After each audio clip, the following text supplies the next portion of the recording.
Hey, welcome back to Mike's Diabetes World. Okay, let's take a look. Now, a lot of these numbers are going to seem familiar, and I'm doing a couple because I'm going to take a day off. I'm just doing a couple beforehand, but I've done this so long now that we're going to just do it up and keep on moving. Current blood sugar is 9.4. The arrow going down means it's starting to drop. May have something to do with the latest correction I did. And all pretty good. The correction, and then I had another correction. I gave a correction earlier this morning. The machine did. It gave me 3.7 units of insulin. I took another 1.1 unit of insulin, and the machine came back and gave me another 0.8 of a unit. So it's trying to keep me pretty steady. But I doubt I'm going to start. If I'm dropping, I'm probably not going to get another correction. I'm debating on whether to give myself just a shot, just to get me down. Copacetic. We'll see. Feel like an evil villain. Okay, fully calibrated. I have 2.725 units of insulin. I have my pump that is working away. I've been sort of higher all night. We know from previous that my blood sugar is 47%. Time in range, we're 51% higher than where we need to be. 2% yesterday was below, so that leaves me at 46%. We're going to have to work on it and be a little bit more diligent today. 10 units of insulin. Sorry, let's try this better, Mike. Average sugar in millimoles per liter is at 10. So that says my blood sugar is up at 180, which is a little high. Today I want to talk to you about diabetes rules. Are they too strict? Stay tuned. We'll be right back.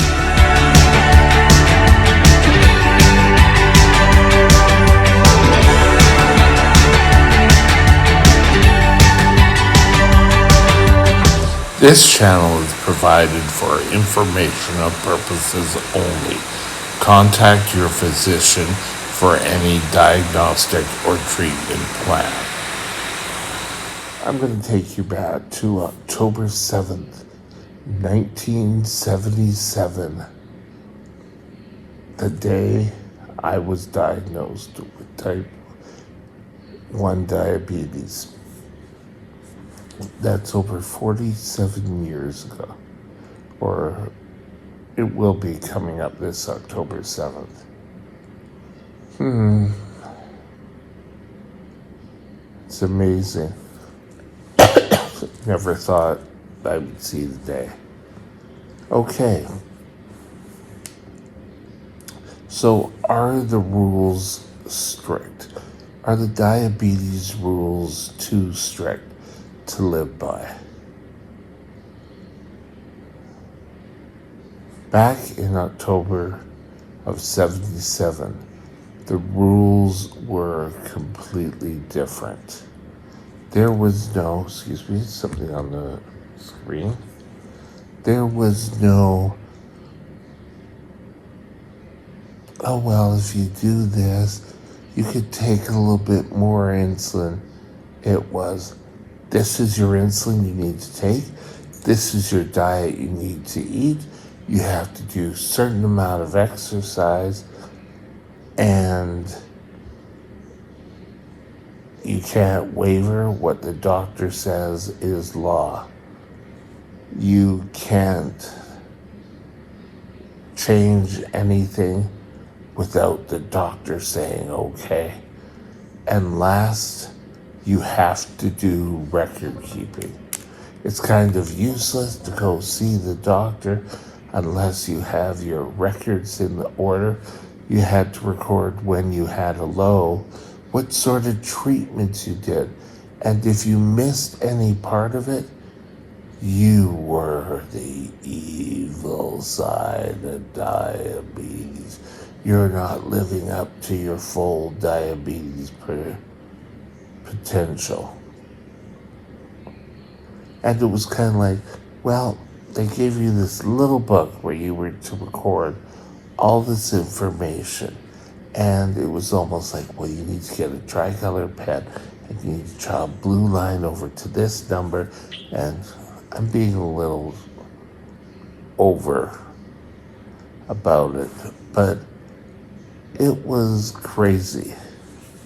With the advent of glucometers and technology, the rules now are a little bit less strict. You don't necessarily need to eat all the time if you're on the pump. Unfortunately, if you're still on syringes, you may have to eat because you inject your insulin, and you still need to make sure you get food into your system. Don't just throw everything out there to the wind and hope it'll all come back in perfect order. I'm not criticizing the doctors of the day. That's all they had to go on. Diabetes today is a lot easier. And hopefully down the road, each little advancement will bring us closer to the cure. But you have to live with what we have currently. I would like to say, well, in the next year, the cure will be out there. Chances are the cure is not going to be a year away. Maybe 5 years away. But it's not going to be as quick as that. I hate to be the bearer of bad news. But we deal with it and move on. The rules that we have to live by today are you have to eat when you're hungry. Gee, I think regular people, if you're on the pump, you can eat when you're ready. It gives you the basal rate, which is what your body would utilize every single day to keep you breathing, to keep your body going. You bolus when you eat. And counting carbs is a lot more precise than it was. There's a lot more people out there with a better understanding of their diabetes. When I was diagnosed, they were the exception. And I can remember, I believe it was the hockey player Bobby Clark, who was a type 1 diabetic. Role models at the time were Mary Tyler Moore, who was an actress, who had her own television show, and Bobby Clark. Those were the two big stars. Because having diabetes back then was a lot more in the dark ages. people didn't really talk about having diabetes. Support groups were nothing new, or not, sorry, support groups did not show up till the 90s, and they were revolutionary. Getting together and talking about your diabetes, oh, who knew? But we really have to wonder where the rules stopped being so strict. It wasn't sort of like April 22nd, 1983, the light shone from above and the world became less strict for diabetics. It's little by little. And rules change. If you're a diabetic and you've been following the rules from the get-go and life's the perfect, then your diabetes care isn't going to be that particular. But as you mature and if you get any complications, the diabetes care becomes a little bit more peculiar. When I was having my service dog, we had to go to Ontario to get training. And in our little group, there was people there who sort of felt like they knew everything about diabetes and my treatment. Why are you doing that? Why are you eating so much carbs at night? Well, for me at the time, that was something the doctor laid out. I wasn't allowed to be different and have a different care plan because the way they saw it was this is the way their doctor described it to that, and nothing else mattered. They couldn't have carbs at night because their blood sugars shot up during the night. I was different. My blood sugars dropped during the night. So I've said it before, diabetes treatment plans are different from people to people. If a diabetic wants sugar, they can have it. They just can't have it every single day. I can remember my grade 7 year. On the way home,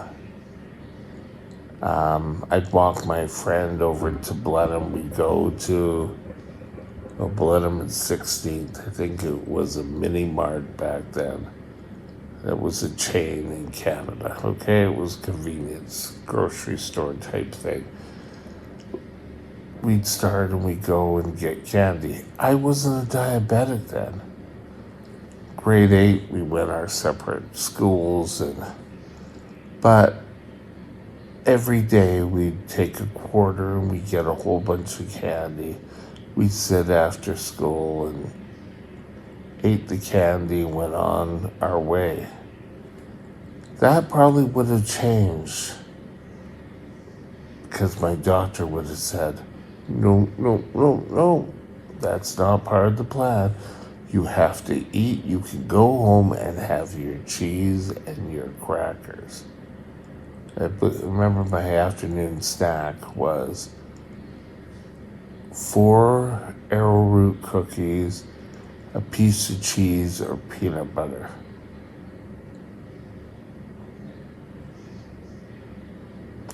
That was it, and I wasn't allowed anything else till dinner. I went to a summer camp Was it 78? Yeah, I guess it was the summer of 1978.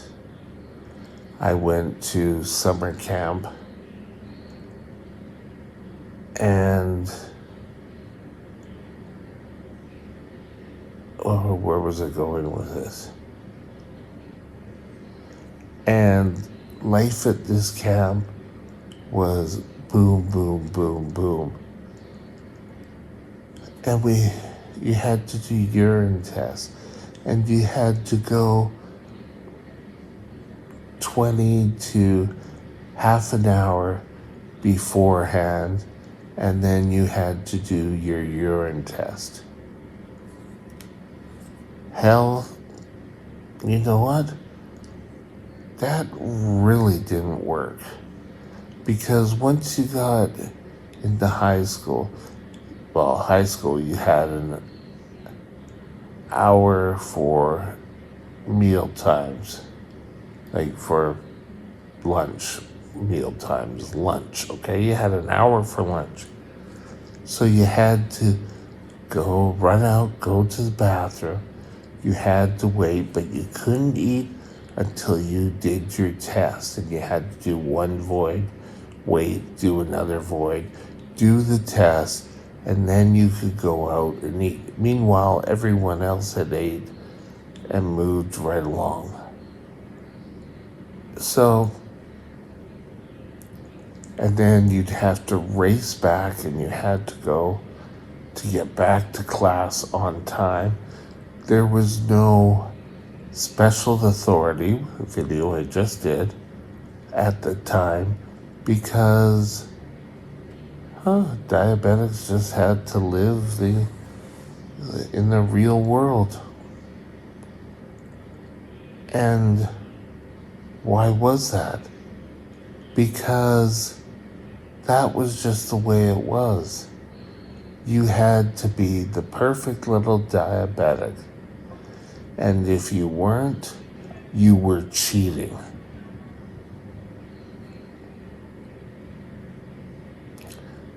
Now, you're not blamed for cheating. Now, if I was at grade 7 and had type 1 diabetes, I would be having issues every day eating candy.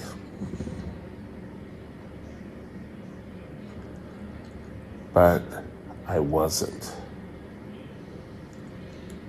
But if I had a higher blood sugar, or, what have you eaten? You've done something. You've cheated. Think about it. Life today and the rules today for a diabetic are so much easier. And we'll call it a day. Think about it. Write comments down if you like. Just make sure they are positive. Ask a question. Could be an idea for a later video. We'll be right back. Have a great day. Bye now. My email is mikesdiabetesworld@gmail.com. mikesdiabetesworld@gmail.com.